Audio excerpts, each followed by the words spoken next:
We are live. Okay. Okay,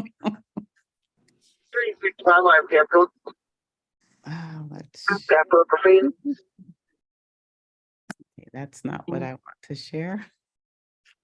This is just not working. We'll try this now.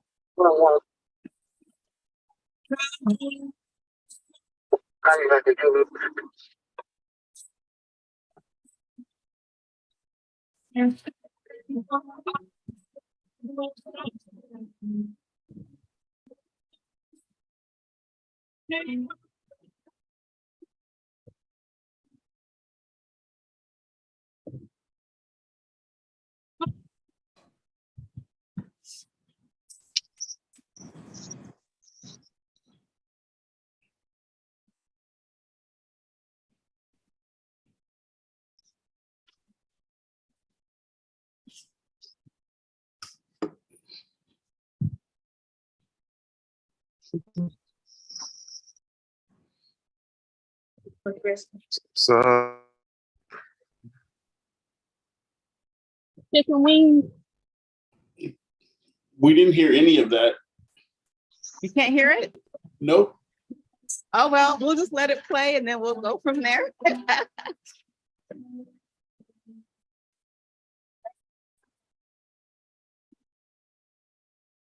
Hey there. Since Do you no one ever can wonder hear, how the rich we'll just seemingly get stop. richer year after year? I love our while you're technical still struggling? difficulties. Doesn't everybody else? Yep. Okay. So was that, you know what? I was not sharing. So anyway, hey, it's Thursday, time for Pitranomics with Juli Pitra. I'm Juli Pitra. It's a little crazy today. I came rushing in to get ready. So things don't have to be perfect, just things have to keep going. And I am so enjoying to be here tonight. If at all possible, will you let me see your shiny faces on camera so I can say hi and get some energy? Thank you. I appreciate that. What am I hearing in the background there? Okay, so we are live, right? I see the live. I see people. And tonight we're going to talk about one of the Pitranomic strategies. The Joneses don't have Jack. And the reason behind that, you can really distract yourself from all your wonderful goals that you create yourself, from the wonderful plan that you create for yourself, how to accomplish those goals, if you engage in action that does not get you along the way because you're watching what somebody else is doing and determining your success by their actions, by their accomplishments, by their possessions, instead of staying focused on your own. So anyway, let's bring up the presentation. I have tried, by the way, so many different platforms. We were on Zoom, we did StreamYard. Now we're trying to stream from Zoom. It's just a lot of fun. So we'll figure it out one way. I would like to ask one thing. Can we spotlight my video here? If you can. Oh, you know what I have to do? Make you co-host, please. Thanks. So remember, things don't have to be perfect to just get started. Okay, so now you're the co-host. Who do we have? I see Shantae. Hey, lady, can I see your smiling face? Because it's been too long. There you are. Hey, lady, how you been? Good to see you. Okay, so now that I'm in workout mode, good, but I'm on. Okay, keep it up. I want to do that too. All right, let's start with our presentation. And I look shiny. Oh gosh. By the way, I like my background. It's kind of cool. I feel like a disembodied head. So Shantae, and I'm sorry, Shamir, if you can start the presentation, we will see if things work well. So back to a recap of Pitranomics. It's a 10-part strategy to grow, protect, and transfer wealth. And the first thing we start with, of course, is establishing your goals, your end-of-life goals. Those are the things that are so important that if you don't accomplish them, you will feel like your life doesn't have purpose. And today has been kind of an interesting day for me. I'm really, really, really missing my mother. And she's the one that I sort of patterned this after. A lot of the teachings I have from my mom and from my grandmother and from my husband's side of the family, because he is the Pitra in Pitranomics. Today was a good day and I'm missing her and I'm wishing I could talk to her.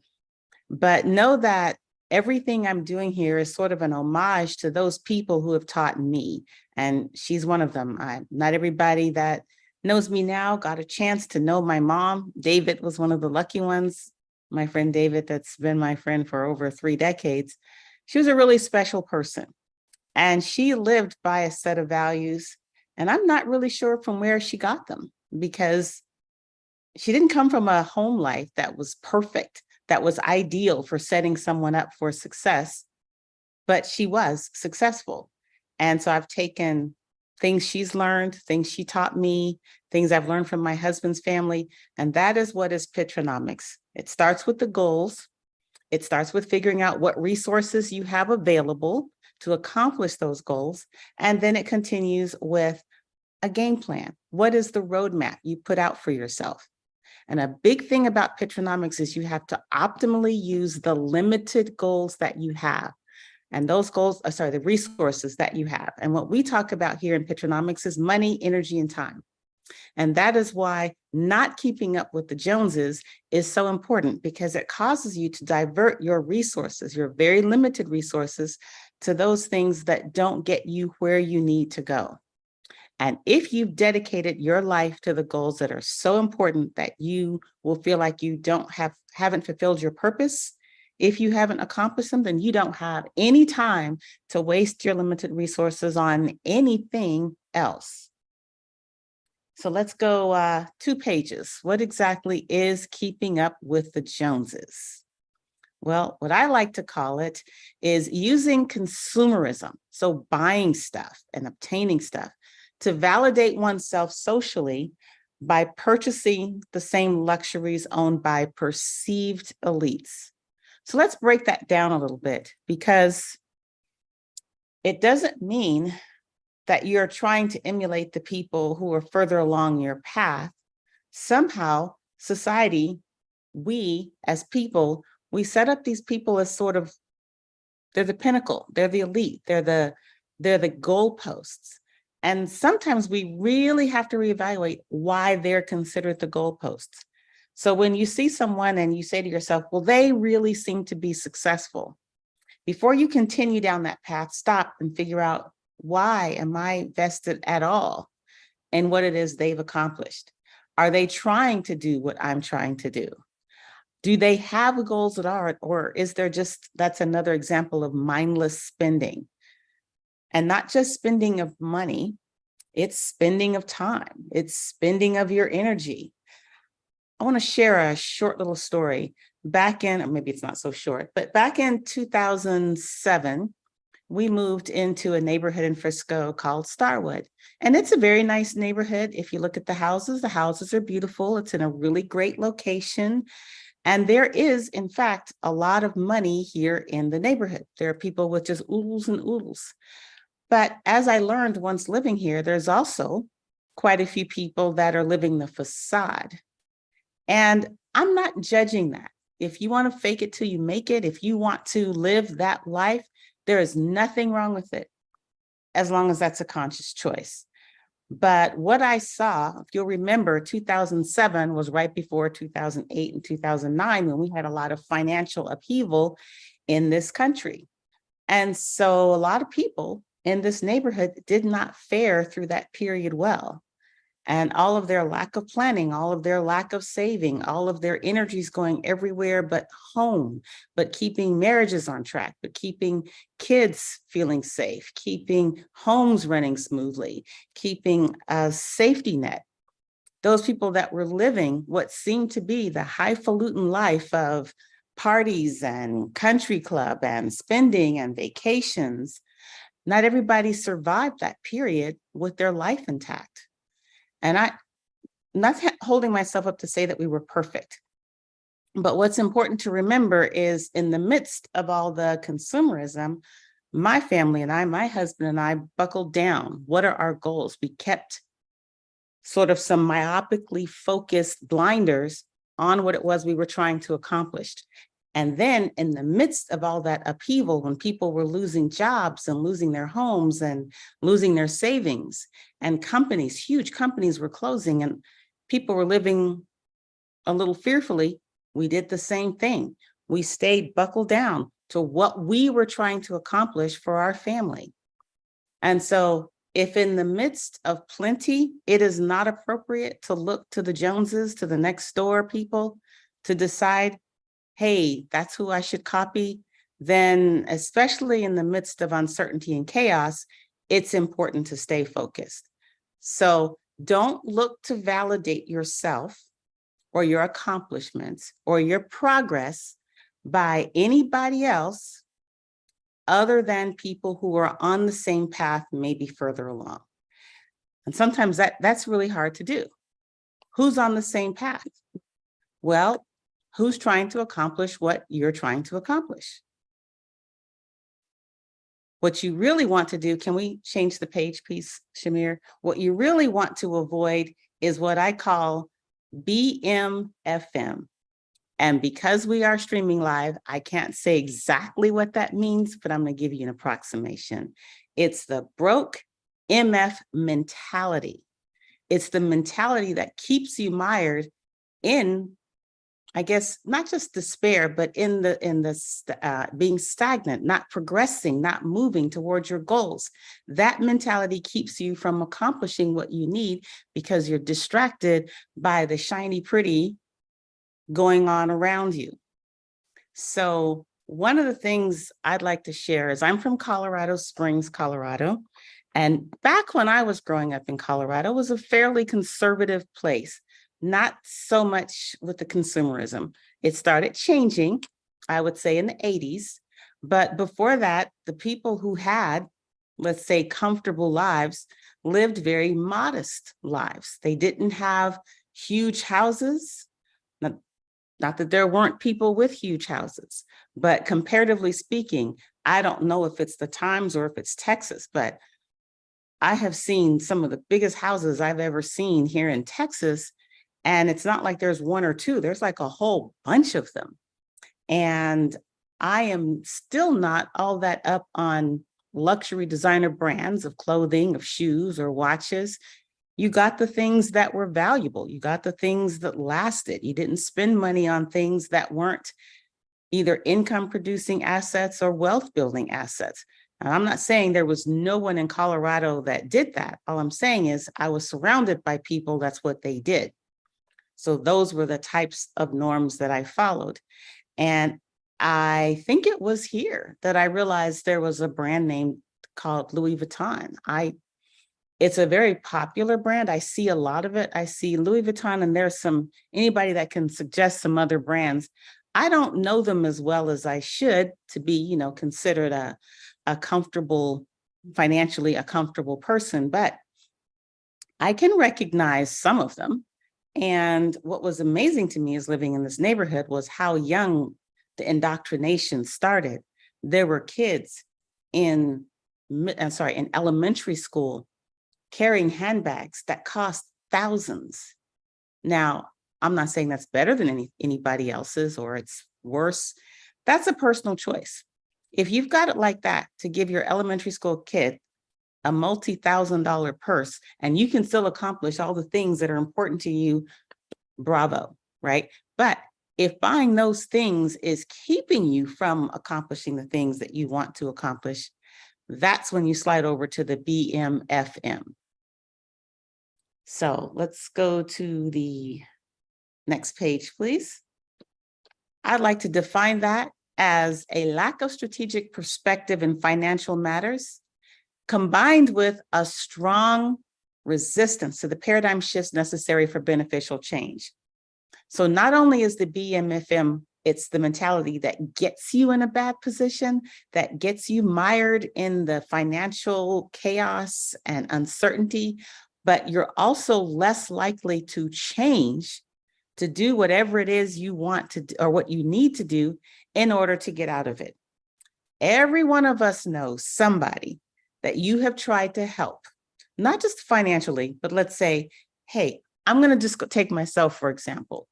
Somebody tells me, hey, Julie, you say you want to lose weight. How about, hey, eating less, right? And I don't do that. I still eat probably a lot of the things that I shouldn't eat, not enough of the things that I should eat.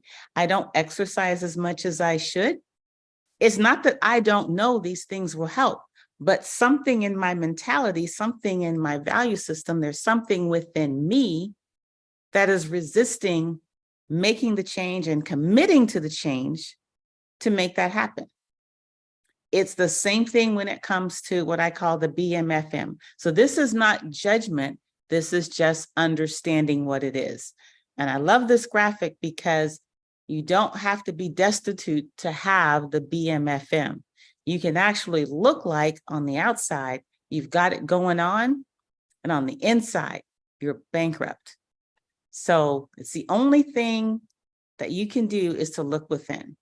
Am I doing everything that I should do, everything I know to do to change, to become what it is I want to accomplish?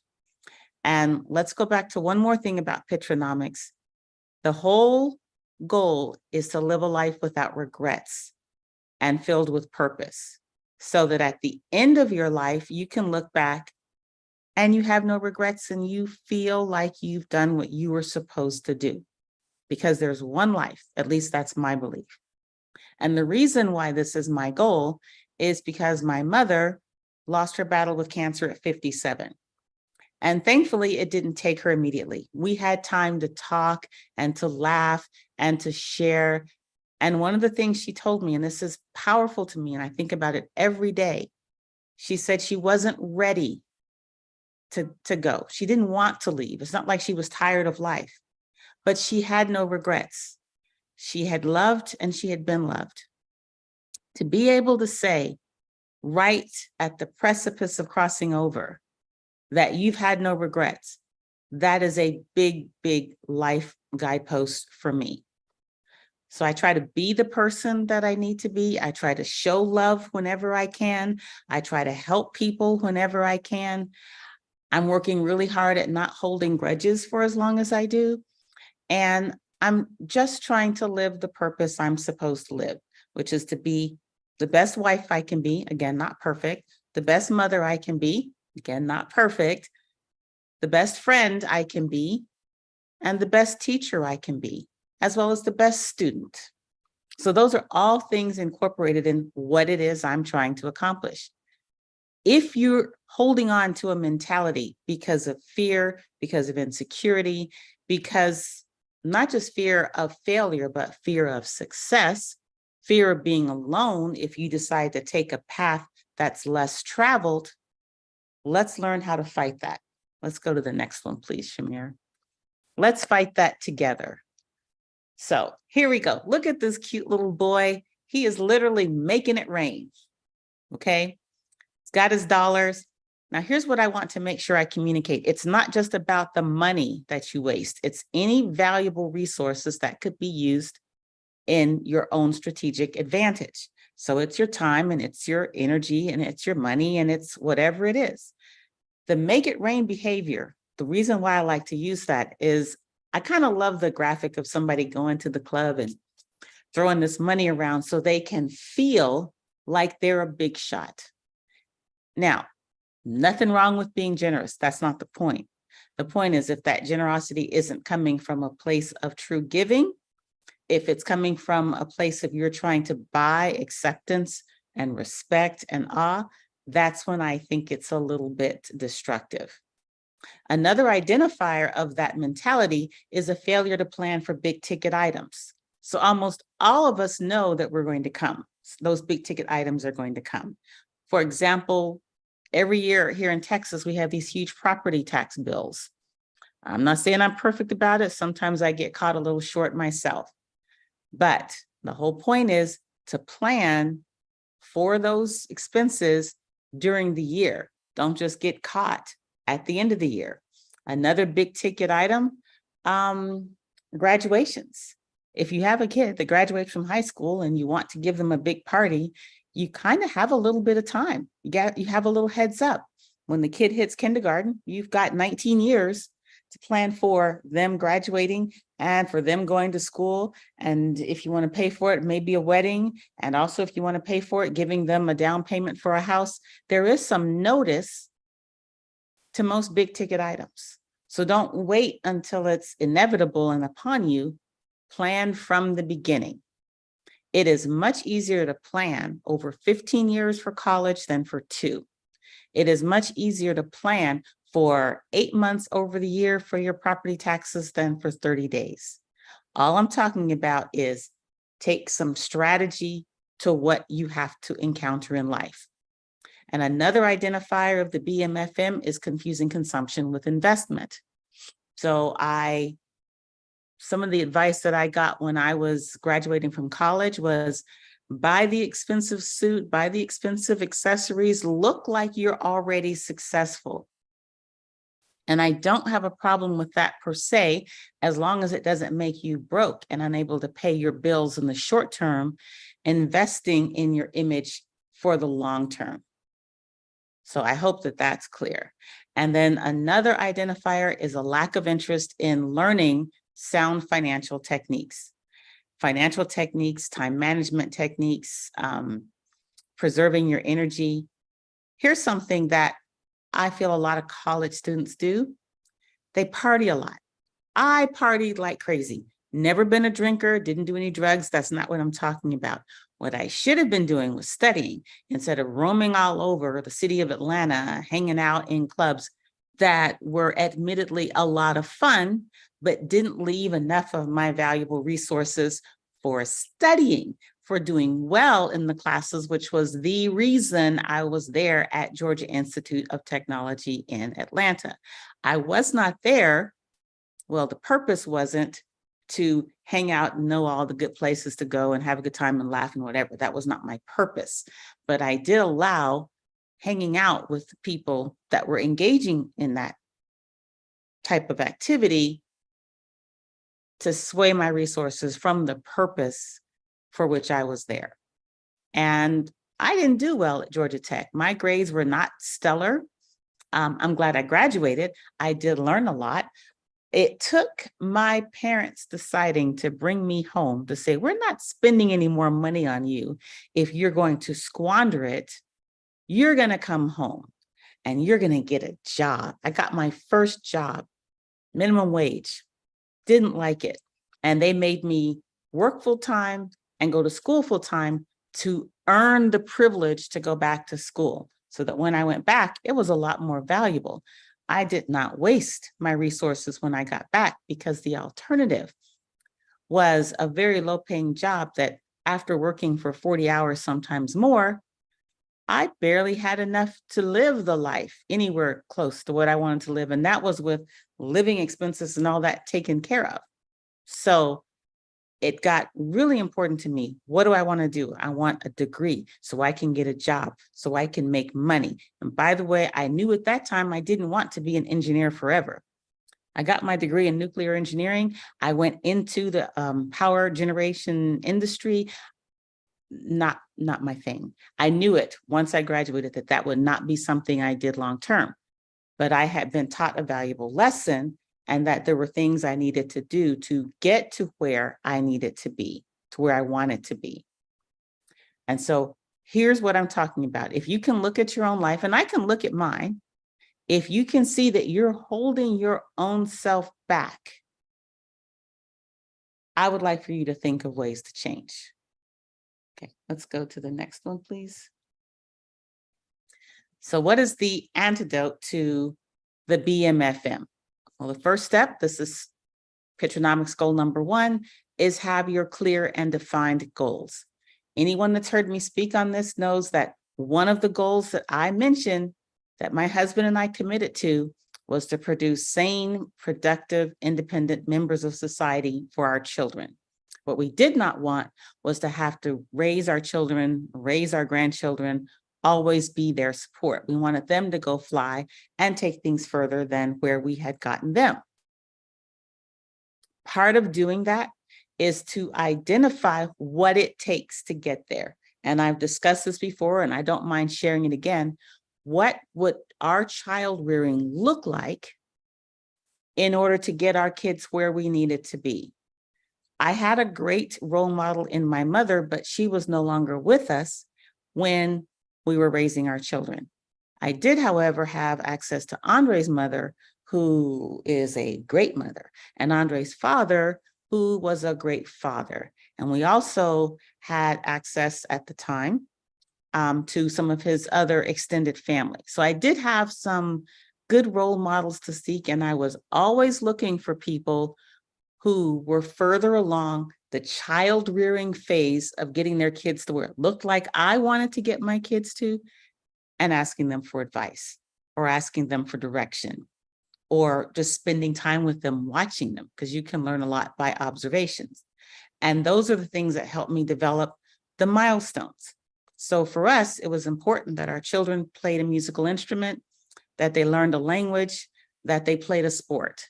All of these we thought were crucial activities to help them get to where they needed to be. Not the only thing, but it was something that we committed to.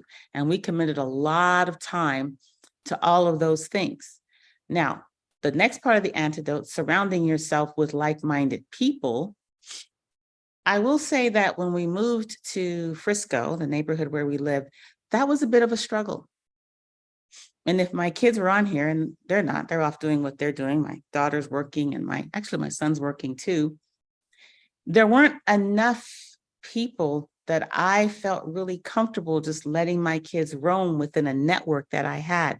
So they spent a lot of time not interacting with people. I was not the popular mom. I was not the mom whose kids got invited everywhere. And even if I had been, I would have declined most of those invitations because they weren't doing what Andre and I decided we wanted our kids to do.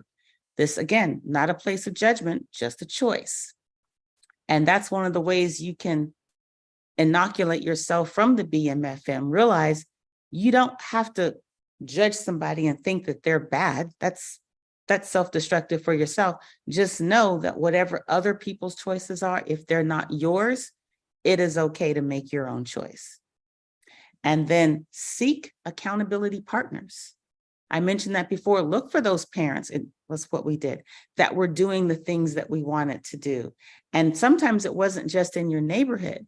Sometimes it was who's a friend of a friend, who's a child that seems to be doing well, say in soccer, which my daughter played, or in track, which my daughter and son did. What are they doing to get their kids to learn the skills necessary to excel in the sport? Because we were assuming that the skills necessary to excel in the sport would be transferable to skills necessary to succeed in life. It wasn't about the sport or being a great athlete or having them getting a college scholarship in soccer or track. It was about learning the life skills necessary to be successful through sport. And I still believe in it. If anybody were to ask me, what do you think was most important in the raising of your kids? It was keep them busy. First of all, they can't be idle. Teach them or have them learn a musical instrument because it trains the brain in a certain way. Have them learn another language because once you've learned two, a third will be easier. If they ever decide to really put themselves into learning that third language or that fourth, I expect that they'll do very well. My husband, when I met him, spoke 5. My brother-in-law, I believe, speaks 9, or is it 11? I can't remember. I did not grow up with the mindset that learning multiple languages was an attractive thing, but it was something that my husband and I decided together to expose our kids to. And that's one more thing to think about. Another Pitranomics strategy is who is in your lifeboat, and in your lifeboat is your life partner. So try to choose that life partner where you two have congruent actions to the goals that you want to accomplish. I cannot imagine being at odds with my children's father on our raising them. I can't imagine it. I know people that do it. It looks really hard. So I would say your choice of a life partner is going to be extremely impactful on how well you're able to accomplish your goals. All right, next page, please. Let's see, what is this? Okay, so this is just a little something that I call the Starbucks effect. I'm not saying Starbucks isn't good, but because I don't like coffee. So I don't know if it's considered good coffee, but most people that I know that like quality coffee say it's horrible. That it's the cappuccino, macchiato, frappuccino, whatever, the high sugar designer drinks. Again, not a judgment about Starbucks itself. But if you're the person to go to Starbucks every day on your way to work, and I'm guessing I got some insight here, it's $5.50 a drink per day, maybe more if you leave a decent tip. Well, that's $110 a month that you're spending on coffee, a beverage chock full of sugar and probably some other chemicals that's not really that great for you anyway. But if it's something that you decide you want, I just want you to realize what's the cost of pursuing that particular indulgence. Because every year you're spending close to $1,300 on your Starbucks if you get it every day on your way to work and you work 50 weeks a year. And if you were to take that money that you were using to buy that Starbucks and invest every month that $110 over 20 years, given a 6% return, average return over 20 years, you've got over $50,000. Okay. That's almost a year of private education from just taking out the Starbucks over 20 years. I don't know what other habits people have or whatever indulgences, but I know if you look at your budget, at your resources, and you can start with one thing like the Starbucks every day, then you can see how impactful not doing it is over the course of 20 years. I remember once years ago, and I can't believe I did this, but I did. I ran into a corner store, a gas station, and there was someone buying a pack of cigarettes. And I was like, why are you spending? Because I didn't know how much cigarettes cost. I was like, oh my gosh. And I just butted into this poor person's conversation. I was like, how many of those do you go through a day? And they're like, they went through a whole pack a day. I said, do you know how much that was? And I was like, do you realize that in such and such a time, you would have saved so much money if you just didn't buy that pack of cigarettes every day? And you know, it was great. He was just so appreciative of my pointing that out that he just returned those cigarettes right then and never smoked another pack. That's not what happened. But I think it's kind of interesting that these daily habits that people don't think about can cause them so much in their lives. And that's why looking at the Joneses for what they do can be so insidious. Because again, what's more innocuous than just going for a cup of coffee with the ladies in your neighborhood every day to get to know them? And if you're okay with saying, I'm going to take away the almost 51,000 I'm going to have in the future for these daily cups of coffee I might indulge in every day, that's great. That's a positive strategic choice. But if you're mindlessly doing it and you think about it and you go, let me change that one habit on a consistent basis, because that's what it is. It's not a 2-day thing. It's not a 2-month thing. It's a commitment to not doing that particular habit every day and instead choosing to put your limited resources into another. And by the way, I don't know how good Starbucks is for you anyway. So maybe after 20 years of not drinking it, your health is better. Again, there's not judgment. I am a chocoholic. Oh my gosh. I love really good quality chocolates. And there have been times I have paid probably for a piece about that big, close to $10. And I enjoyed it. But I can't do that every day. I can't spend $10 or heaven forbid, $20 a day on chocolate and still have my financial resources available for what I want to do. I think if we were to add that up, that'd be a house or two. And that's a house that you could use to generate income. not just having the value of it, but it's an income producing asset. So enough of that. What else do we have? What other fun? I think that's actually about it. That is my presentation. Now I'd like to have the discussion part. So if we can unshare. Oh, here we go. I love this graphic. Let's stamp out the BMFM. Let's not have that anymore. Let's work to get that out. And if anybody has something they'd like to share, either put it in the private chat to me or whatever, let's discuss it. How do we get out of the vicious circle of siphoning off our valuable resources just to keep up with the Joneses that are people we shouldn't be comparing ourselves to anyway? So I thank you for listening to me. Let's take this off. Let's stop the sharing. Thank you very much. And now we're all here. Okay, so you guys know it. You know the drill. Who wants to hop in and share something or give me an observation or anything about what I've just said or what's going on in your lives? Come on, don't make me beg. Where are you guys? Joel did post a comment earlier saying that he enjoys hearing stories about your mom, and I agree. Oh, thank you, Joel. I appreciate it. Yeah, I have to say today is one of those days where I'm really, really, really missing her. So, by the way, her name was Jacqueline. Just want to share that. Jacqueline Tucker, and I named both of my kids after my mom because Jacob is the masculine form of Jacqueline.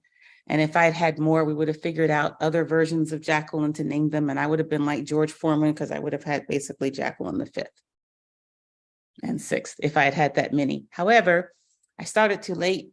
I had my first kid at 36, so there wasn't time to get 9 or 10 of them in there. And by the way, here's something really interesting. Back when I was a teenager, you never would have been able to tell me that I was really jonesing to be a good mother because I was not. I was not that kid, that teenager that liked spending time with kids. I didn't do a whole lot of babysitting, only when forced by my mother to help one of her friends, grandkids or whatever. Yeah, I was not that person. But now that I've had kids, I really like them. They're wonderful people. You touch the pulse of the future when you're willing to spend time and give of yourself to a child. So that's something else that brings me joy and pleasure. Anybody else? Come on, guys, do I have to beg? Somebody give me something. Or can I call a name? Can I call a name? Michelle, can I call on you? You can call on me, but I don't think that I have anything additional to add. I agree. That's why I'm driving a 13-year-old car. It gets me from point A to point B, and I don't need the latest model of a vehicle. I don't need to move anywhere. And I think it comes to a point where content is maybe not the word that I want to use, but you are just in a place of satisfaction with where you are, and you're keeping your blinders on, and you are totally focused on your goals, and you're not influenced by the shiny objects around you. Well, I am influenced by some shiny objects. I'm sure David could attest because he spends so much time with me. Sometimes it's like, ooh, look at this. I do try to recenter myself and ask others around me, hey, have I gotten a little distracted? But yeah, I do get a little, oh my God, look at that. That looks so great. And also, you have to give yourself some grace, even when you do decide to maybe splurge a little bit. Absolutely. Really important to give yourself some grace. So what's the last extravagance? So hold on though. The way you want to say that is when you have prepared yourself and have saved for it, then you can be extravagant. And I agree with that. Purchase because you have been disciplined and you did save. Therefore, it is a reward or benefit for what you have put in place. It's not I want it just because it's sitting there. It's no, I want it and I planned for that purchase or planned to have that. It didn't happen on accident, is what I'm trying to say. Yeah, I've done some of that expenditure of resources on a whim. I mean, I like to think for the most part, I give myself some time to think, but I do know, like, for example, at a grocery store, they leave all that attractive stuff right there as you're buying out. You've already been through the store and bought everything on your list. You know what? Let's come back to that. How many of us go to the grocery store with a list or just go to the grocery store and said, what do we feel like buying today? Because if I've you done go both. with a list and you're like, okay, you get what's on your list and you're like, okay, I need to just go ahead and get out of here. How many of us go into Costco or to Sam's and come out with something you didn't intend to get when you walked in? I'm actually proud of myself. I walked into Costco today to get, pick up some glasses that I ordered, but I didn't have time to shop, or else I probably would have walked out with something that I didn't necessarily go in there to buy. And my biggest culprit is they have this cheese spread, right? That's not just, I think, $7 to buy, but it's like 40 pounds on this hip and 40 pounds on that hip. And, you know, not consistent with the whole trying to eat better. So think of going through life with your list. You write it down. You get your important piece of paper and you write down what it is and you take that with you. Keep what it is you want to accomplish in front of you in some way. There was a show called, was it Being Mary Jane or something Mary Jane? I can't remember what the name of the show is, but she used to put all these stickers on her bathroom mirror, which seemed a little crazy. But the idea is to visualize and to keep what it is you want to accomplish in front of you constantly. So always have your life's list. When my husband and I, we had kids that were younger, both of us came from homes where corporal punishment was an option. We didn't have to convince each other. Paddling a child's bottom was a part of our parental strategy. And there are people that will try to tell you, oh, you shouldn't spank a child. There are other ways. I had a mother tell me, you should never tell a child no.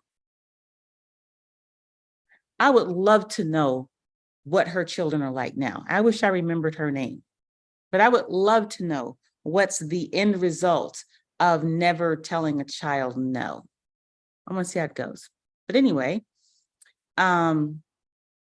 we had 3 reasons why we were willing to spank our child. And one of those was disrespect, because we knew, we believed, and we still believe, that a lack of respect for authority is a trait that leads a person down the wrong path. So they needed to learn to respect the authority at home, because how else could we get them to respect the authority in their school or of their boss or of their friends or anything? Learn to respect authority. And I don't mean that friends have authority over you, but sometimes they are in a position of authority that must be respected.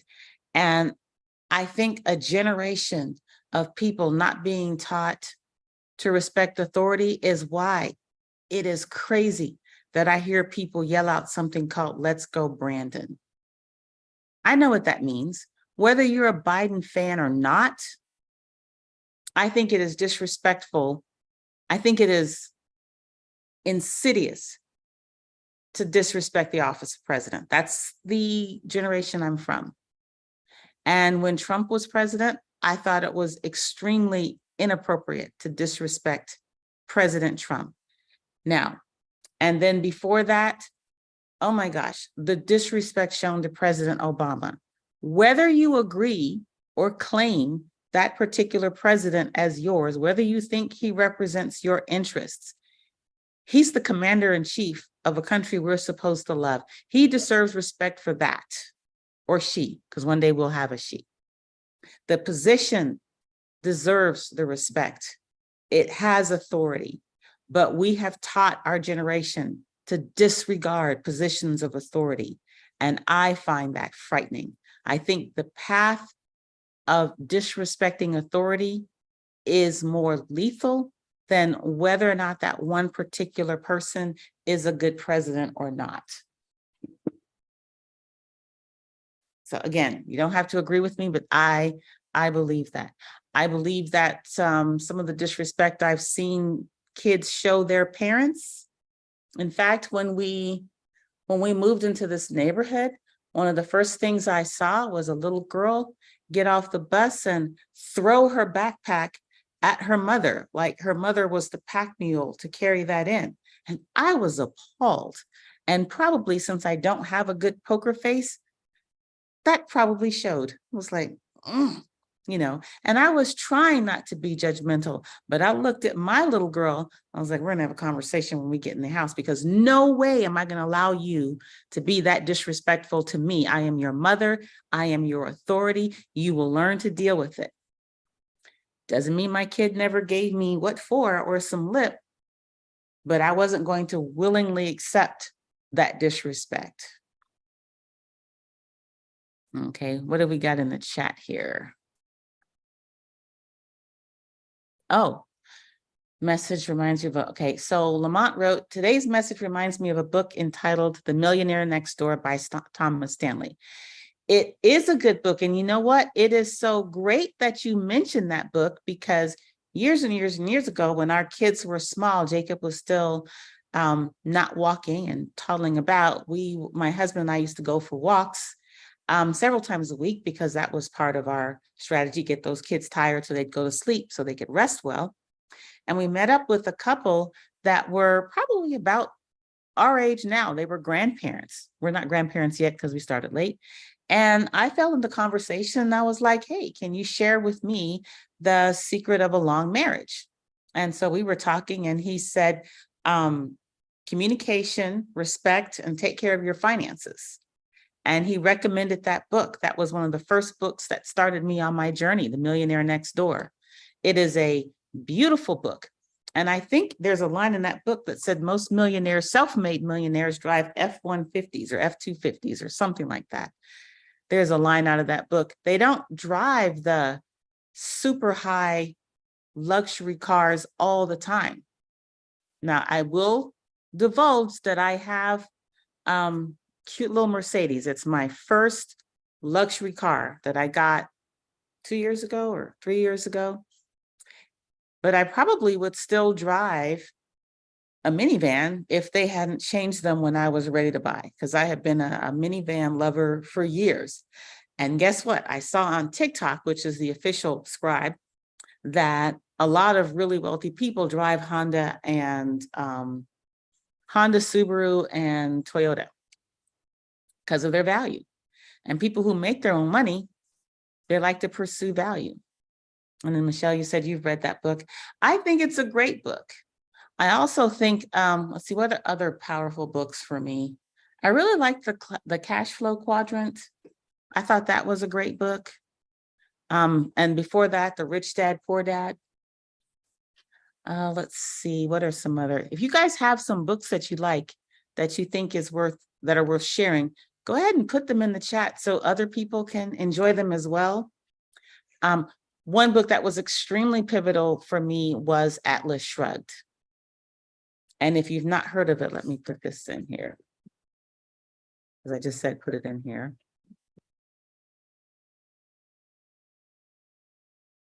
So if you haven't read that book, I would love for you to take a gander.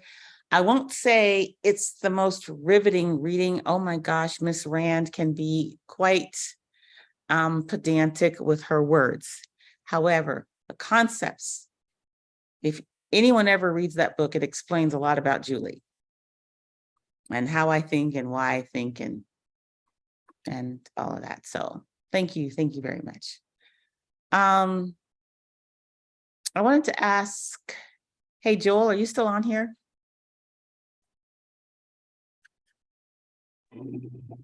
Yeah. Joel, you still here? Are you still at work? No, I just left just now.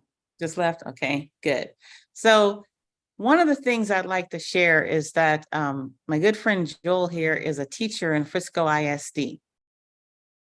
He is one of those that takes children and tries to grow their minds.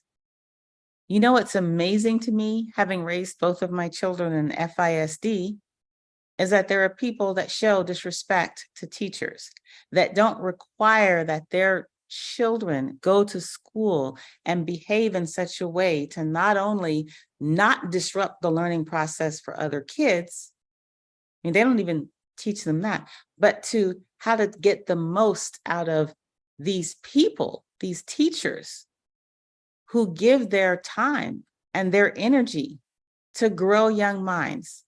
My mom was a teacher for years before she burned out and decided to become a computer programmer. But that is a resource. And I'm afraid that our future generations aren't going to have the resources in their teachers and in their education that I grew up with. So any of you that are doing whatever you can to support teachers that have children that are in the public school system or even in the private school, please let's protect that valuable resource of what's going to keep our country great education and great educators that provide it. So even though that's not a personal resource, if I could just ask everybody to give a little thought to the people that give to our community in such a way to make us grow. Thank you, Joel, for your service. So I do want to say that.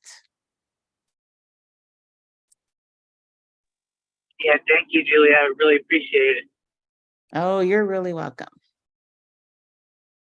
And Shamir wrote, have a great school year. Yes, have a great school year, because it's still really hot. So I'm sure those kids are a little squirrely right now. And by the way, I'd like to just say again, Michelle, thank you for getting involved in our community.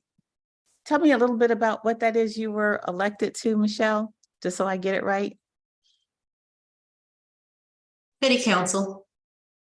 So Miss Michelle was elected to Little Elm City Council, which is a neighboring town to Frisco. And I believe it's really important that we're involved in our community. I just don't do it, but I believe it's really important. So if you share that same importance, support the people who are doing that kind of service as well. You will never, ever see me get involved with city council, but I will support those people that are getting involved with city council to whatever extent I can. So I'm a resource for you, so you can be a resource for our community. Thank you again. And now, if that's it, I have said everything I wanted to say about the BMFM. Let's stamp it out of our lives. Let's open ourselves up to growing in our purpose, to aligning ourselves with our goals, to doing whatever it is to have, what do they call it? A purpose-driven life. So that at the end of it, you don't have regrets. You've done what you were supposed to accomplish. And what time is it? Oh, it's almost 7. So that's it for me, unless anybody has a question, would like to share something about their lives. But if not, oh, please go ahead. I just wanted to say,